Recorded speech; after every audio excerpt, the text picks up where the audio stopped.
Cerita diawali dengan seorang pria polos dan lugu bernama Charles Haller. Istrinya Sarah tengah berpamitan, yang diketahui akan pergi ke luar negeri untuk urusan pekerjaan. Charles sendiri sebagai sosok suami yang pendiam, tenang, dan selalu berpikir positif. Karena itulah, ketika Sarah meminta izin untuk tinggal di London selama 3 hari, ia sama sekali tidak menaruh kecurigaan. Di balik sikapnya yang tampak biasa, Charles sebenarnya bekerja di markas besar CIA di Amerika. Meski terlihat canggung dalam keseharian, ia memiliki kecerdasan luar biasa. Charles adalah seorang kriptografer, pakar dalam bidang kriptografi, ilmu yang berfungsi melindungi informasi dengan cara mengubahnya menjadi kode terenkripsi, sehingga hanya pihak yang berwenang dapat memahaminya. Saat menjalankan tugas rutinnya, Charles tanpa sengaja menemukan dokumen rahasia yang berkaitan dengan salah satu atasannya, Direktur Moore. Dokumen tersebut memuat rencana misi serangan, termasuk operasi udara dan aksi bom bunuh diri terhadap negara yang dianggap sebagai musuh Amerika Serikat.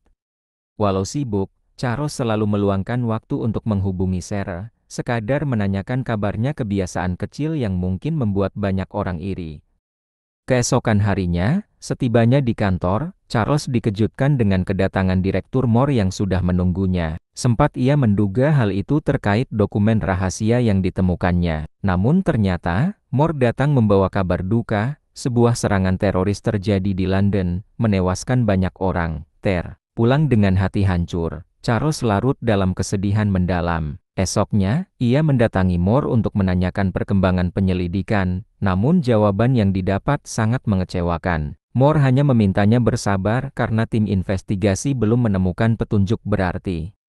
Hari-hari berlalu tanpa kepastian, hingga akhirnya Charles memutuskan bertindak sendiri. Dengan memanfaatkan akses khusus di markas, ia berhasil mendapatkan rekaman CCTV dari lokasi kejadian. Dalam rekaman itu terlihat jelas 4 orang pelaku memasuki gedung tempat Sarah bekerja sebagai jurnalis. Sarah, yang kebetulan dijadikan sandera, ditembak mati di depan umum oleh salah satu pelaku sebagai peringatan bagi pihak kepolisian. Menggunakan teknologi AI untuk pemetaan lokasi dan analisis suara, Charles berhasil mengidentifikasi 3 pelaku. Namun, sosok terakhir sulit dikenali karena mengenakan topi dan masker. Pria misterius inilah yang diduga sebagai pemimpin kelompok sekaligus orang yang menembak Sarah. Di hadapan Moore dan wakilnya, Charles menyimpulkan bahwa keempat pelaku hanyalah pion dari organisasi yang lebih besar, mungkin kelompok teroris atau bahkan sebuah negara yang sengaja menyewa mereka untuk menciptakan kekacauan. Dengan kata lain, Sarah hanyalah korban permainan politik. Namun ternyata, Moore dan wakilnya sudah mengetahui hal itu sejak awal. Hanya saja mereka memilih bungkam demi menjaga hubungan diplomatik antar negara. Ia akhirnya nekat mencuri dokumen rahasia CIA yang membuktikan keterlibatan Moore dan wakilnya dalam berbagai aksi ilegal, termasuk rencana serangan yang pernah ditemukannya. Charles lalu mencetak dokumen itu dan memperlihatkannya langsung kepada Moore beserta wakilnya. Keduanya kaget sekaligus marah, bahkan mengancam akan memenjarakan Charles. Sebenarnya tujuan Charles hanya satu, ia ingin mendapatkan pelatihan agen lapangan agar bisa membalas dendam dengan tangannya sendiri.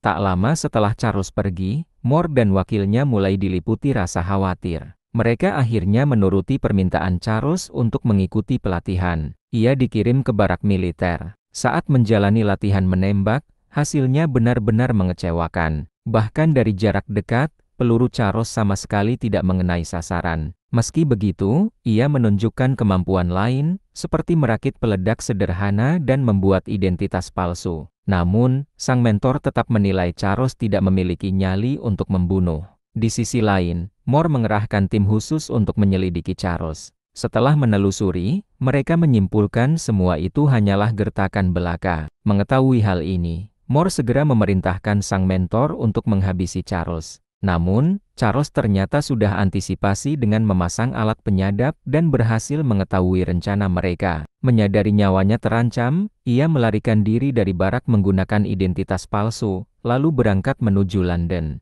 Target pertama Charles adalah Barbara, seorang peretas yang terlibat dalam serangan di London. Ia berhasil menyusup ke apartemen Barbara dan menemukan catatan jadwal pribadinya. Dari situ, Charles mengetahui bahwa Barbara menderita alergi parah terhadap serbuk sari. Saat Barbara menjalani tes medis di sebuah ruang kaca, Charles menyelundupkan serbuk sari ke dalam ruangan. Barbara panik. Awalnya Charles berniat menginterogasi, namun situasi berubah kacau hingga Barbara akhirnya tewas dalam kecelakaan saat mencoba melarikan diri. Panik dengan kejadian tersebut, Charles pun segera kabur. Sasaran berikutnya adalah Meska di Spanyol. Meska dikenal gemar berenang di kolam kaca raksasa. Charles berhasil meretas sistem keamanan kolam itu hingga menyebabkan kaca mulai retak.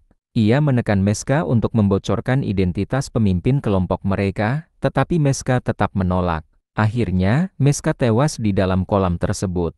Dalam insiden itu, Charles kembali berhadapan dengan sang mentor yang ternyata masih mengawasinya. Meski begitu, Charles berhasil meloloskan diri. Charles kemudian terbang ke Turki untuk menemui sahabat online-nya, Yuli, yang juga seorang kriptografer. Keduanya bekerja sama melacak target berikutnya, yaitu Alice, yang diketahui kerap melakukan transaksi senjata di Rumania. Namun, Mor mengirim pasukan untuk membunuh mereka. Dalam serangan itu, Yuli tertembak dan tewas, meninggalkan Charles seorang diri untuk melanjutkan misi. Menyamar sebagai penjual senjata, Charles menjebak Alice dalam sebuah transaksi palsu. Saat Alice membuka kotak yang ternyata berisi bom rakitan Charles, ia terpaksa menyebutkan nama pemimpin kelompok mereka. Usai memperoleh informasi, Charles meninggalkan Alice yang akhirnya tewas dalam jebakan itu. Target terakhir adalah sang ketua, yang sering berlayar di perairan Rusia. Setelah berhari-hari melakukan pencarian,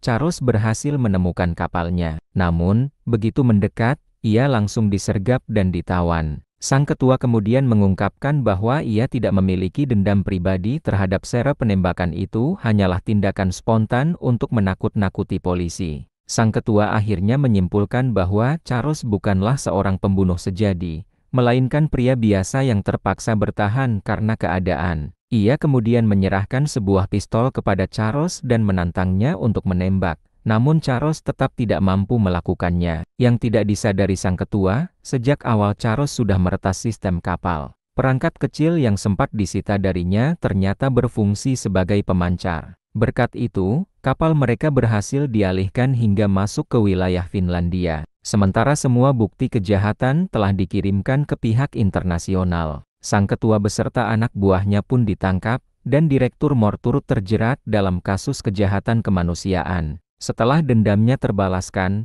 Charles mengunjungi makam Sarah, menabur bunga, dan memanjatkan doa untuknya. Di sana, ia kembali bertemu dengan sang mentor yang akhirnya mengakui kekagumannya pada kecerdikan Charles. Terungkap pula bahwa sang mentor sebenarnya sudah lama mengetahui kebusukan Mor, dan itulah alasan ia tidak pernah benar-benar berniat membunuh Charles. Pada akhirnya, Charles memilih menepati impian lamanya bersama Sarah, menerbangkan pesawat tua yang telah ia rakit sendiri. Cerita sampai di sini dulu ya, jangan lupa tonton video lainnya. Sampai jumpa.